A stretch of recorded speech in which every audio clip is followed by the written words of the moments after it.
Ladies, thank you. Thank you so much. We just got out of the preliminary reading for Ashti's Journey to Jazz.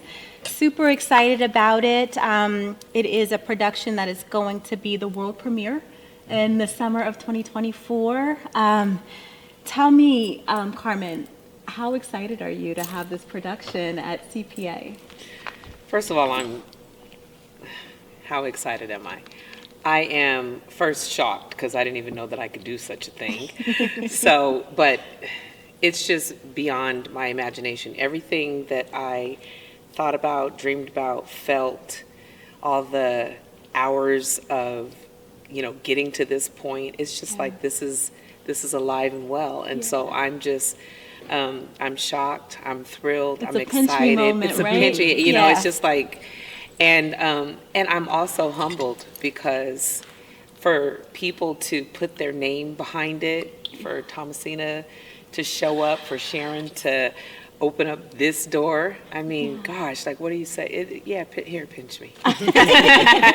So for people who don't know, tell us what Ashti's Journey to Jazz is about.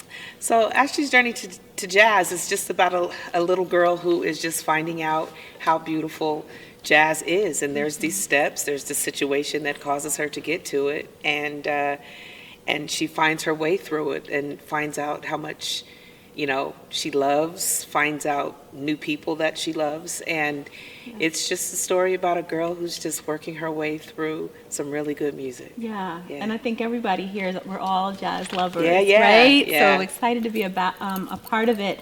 Thomasina, talk about jazz lovers and performers and a Minnesota native, right? Tell us about the community, the jazz community in Minnesota. And I know when we talked before, you were talking about how important it is to share jazz with the various generations, especially with the generations coming up. Tell us about the jazz community in Minnesota and why it's so important to do something like Ashti's Journey to Jazz here. Well, it's similar to my story. I discovered jazz in school. I wanted to be a dancer, so my dream was to graduate from high school, performing arts high school, here in Minnesota, North Community High School, and then go to New York and fulfill my dream of becoming a lead principal dancer at Alvin Ailey. That was my dream. Wow. So in high school, though, we had so many teachers come in who would do residencies, and our teachers, it was like fame. Our teachers brought as much of their connection with the professional world into our school, and so we had Sounds of Blackness come and do residencies, and Louis Whitlock, who was from Broadway, from The Wiz, come and do a residency on us and dance. But because my school, the teachers knew that I liked to do everything, singer, dancer, I was one of those kids who was spinning in circles down the hallway with leg warmers on. That they knew I loved music, and they pulled me out of class and let me sit in on these music classes. And my mother took me to the park. There was like free music in the parks. And the first jazz song I heard was Billie Holiday, God Bless the Child. And so I've made a career actually out of using her as sort of the nucleus of my jazz journey. So the more I looked into her, the more she connected me to Louis Armstrong, Hazel Scott, Ella Fitzgerald, Cab Calloway, Duke Ellington. I mean, one of the first, what I call music videos, was Duke Ellington's Symphony in Black that she starred in, Billie Holiday starred in.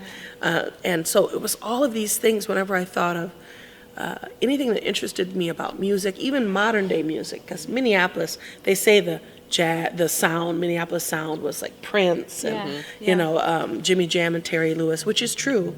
But if you go back a little further, you see Lester Young, for instance, who was Billie Holiday's best friend. He lived in Minneapolis for 10 years, and he had just started playing saxophone. He had started out as a drummer, and then was more interested in saxophone and really started taking saxophone serious in his early years. So I like to think that partly some of the sound that was developed during Lester Young's time maybe Prince and Yeah. Jimmy Jam and Terry they were Lewis influenced. were influenced Yeah. by Yeah. their fathers who would have been alive at the time that Lester Young was alive. Because the first person that taught me jazz, God bless the child, was James Cornbread Harris Sr., Jimmy Jam's dad. Wow. Yeah, he taught me how to part. He would volunteer his time, Wow. and I didn't know any of that till years later because he would keep it under the radar. But by then Jimmy Jam and Terry Lewis were huge, doing all the Janet Jackson stuff that made her famous, and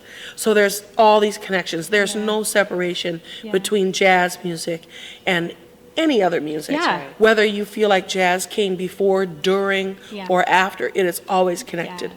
Gospel influenced jazz. Yes. Gospel, blues, country, rock, all of it, it's all tied together. Yes. That's right. So, Yeah.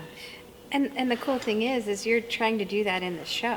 You're That- trying to connect that to what's going on in the show and teaching the younger generation how it's all works together. And that yes, and that is for me how we continue to preserve jazz is that we give it to the kids. Yes. That's what the book is about, because this is inspired by my first children's book.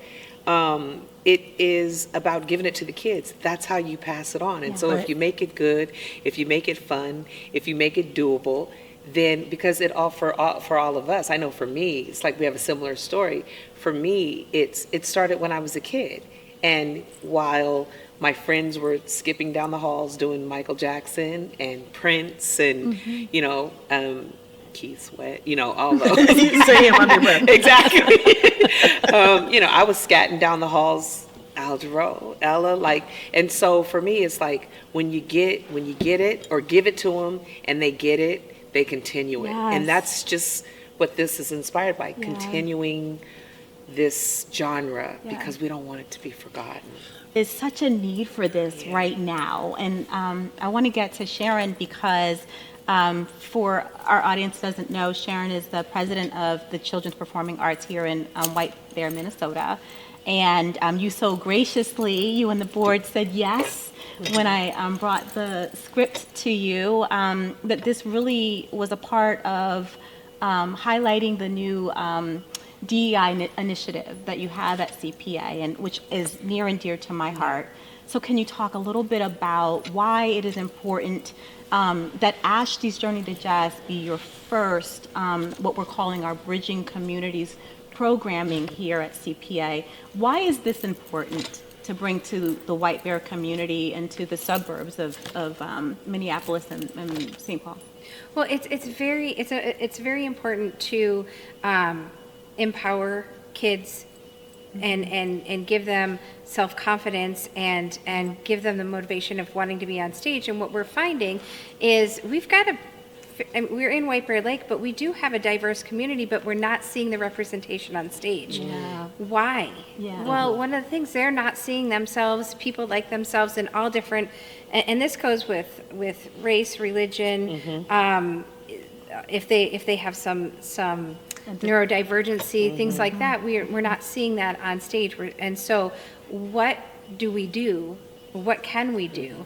And we met in line and at our daughter's gymnastics banquet, and we just started talking and how can we do this and how can we show representation on stage? And he said, Let's do it. Let's figure out a way to do this. Yeah. And it's so important in a child's development and who they become in their future to be able to see and get that self-confidence on stage. Yeah. It helps with racism in the future too. That's right. If people see all different people on stage, they're less likely to have some prejudices against that. Agree. And kids need to, I used to dream. I've never thought about local theater. Even as a kid, I never dreamed about That's a local good theater. point. I dreamed about Broadway. Yeah. Right? Yeah. But what I come to find is that there are steps to that. And when you start them early on that stage, it's just like it gives them almost like a road, a little map. You go from this dot to the next dot to the next dot, and you can be here, right? And then you can go from being on Broadway to creating shows on Broadway, right? Yeah. So I think that it just kind of is like a snowball effect where we start when they're babies. Yeah. What does it say? Train them up in the way that they should go. Yeah. So in this Yeah. space, that's what we do. We're Yeah. training them up in the way that they should go, and we're saying that everybody can do it. Everyone can- Like you said, as we're bridging these communities, Carla, we're showing kids from all different backgrounds. We're exposing kids even to a genre, which is a whole new thing that Yeah. they're not exposed But to. Yeah. one thing, being in a community theater isn't just about the end goal of being on Broadway. Right. It's Yeah. about giving back to the communities Yeah. that you Right. grow up in. Right. And being part of something. And so every kid deserves the chance to be on stage or That's be in the audience. Yeah. It That's doesn't right. matter. And that's part of our DEI initiative, to make sure that every kid has a chance if they want to. If Yeah, they want to. absolutely. And They're there's celebrating. that there are less and less places for adults and children to be able to be in a space and witness something that maybe they don't know anything about. They've just decided to see this show, or the parents are going to expose them to art, so they're coming to this show. And you're in the presence of other people where you can actually have dialogue about something that's resonates with you on stage. I mean, maybe you're a kid who has no idea what theater is, but you're fascinated by the lights, by how the lights make you Right. feel. The more I got sucked into theater, the more I started really paying attention to the layers that had nothing to do with singing or dancing. Yes. The set design. The set When we des- talked about set design for this, and the magic that you have to create when you're working with, whatever budget you have, there's always a limit that you have to stop at, right? And so then you start thinking, okay, so what magic can I do with like pool floaters? I think theater brings a lot to everyone, right? Yes. It doesn't have to be just a person who is interested in being an actor or Right. on stage. I mean, the score, you're doing the musical score. Right, like oh, that, yeah, wow. yeah. And we're hoping to have some young people play the music in a pit band, and we have grandiose dreams. We really do, and it's all for the benefit of, like you said, Sharon, people identifying with something that's going on in the theater, if it's the sound or the lights, or it's the speaking, or it's the, this will be a very interactive play, right? Yes. So Yeah. do you want to just get out of your seat and, be able to move around in a theater the way you wouldn't be able to do it in another Yeah, setting? that's right. So I really think that this is an important show for an important time as this. Silence their phone. That's what I was going to And say. even if they subconsciously are checking them, it's a practice in being present in space with other Yes. human beings. Yeah. The Yes. energy in the room really feeds the actors. Yeah. I can't tell you, it's like jazz. Right. I never sing the same song the same way twice, Yeah. even though it's a jazz standard. That's part of jazz, Yeah. is that you have this body of music, and then whoever gets it, whatever they decide to do with it, it never sounds the same. That's one of the really interesting things about jazz, is it's not like other genres of music. Yeah. They are constantly Yeah. creating new stuff. Yeah. And there's new stuff in jazz too, but there's also this body, this history of work that you get to kind of put on and like alter to your, Yeah. Yeah. alter to your And it's size. liberating. Yeah. It's liberating. It's a sense of freedom that we want not only the artists to have, but like I envision even in the audience, like kids who don't know the person sitting next to them because they're chanting back with, that was very big for me, that the kids are not just watching something, that they're also in it, Experiencing right? it, So you yes. have strangers in the seats that are interacting with each other and giggling with each other. It happened today just at the reading. Yes, it did. Laughing, you Yeah. know, and Yeah. and being engaged. And so I love that. And that's what I love about this. Just add, I've done, right?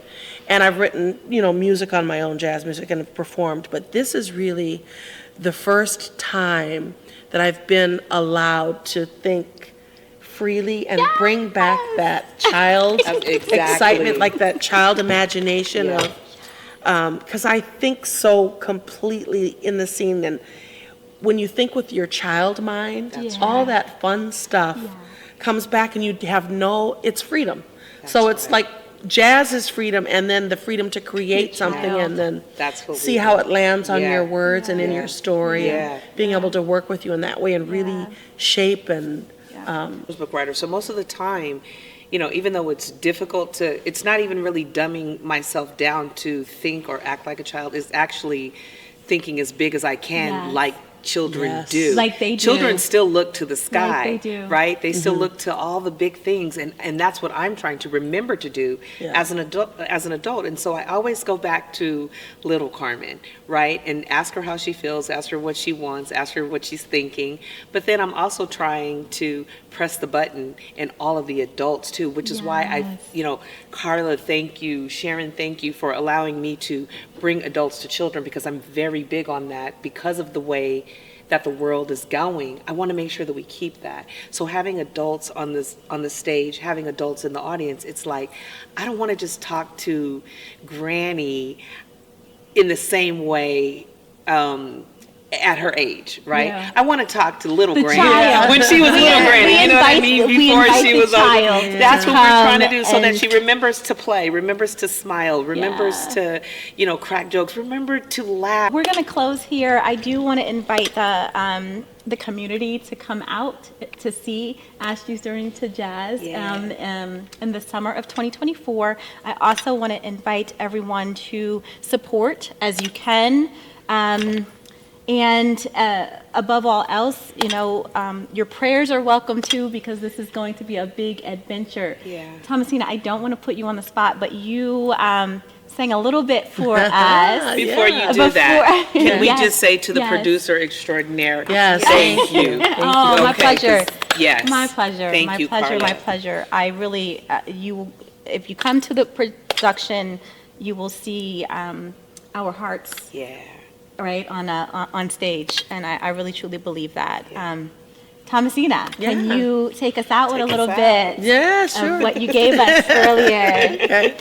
All of me, why not take all of me? Oh, can't you see I'm no good without you? Take my heart, I wanna use it. Take my arms, I'll never use them. Oh, your goodbyes hurt me with eyes that cry. How can I go on, dear, without you? 'Cause you took the part that once was my heart. So why not take all of me? Diddle-ya-ba-do-dee.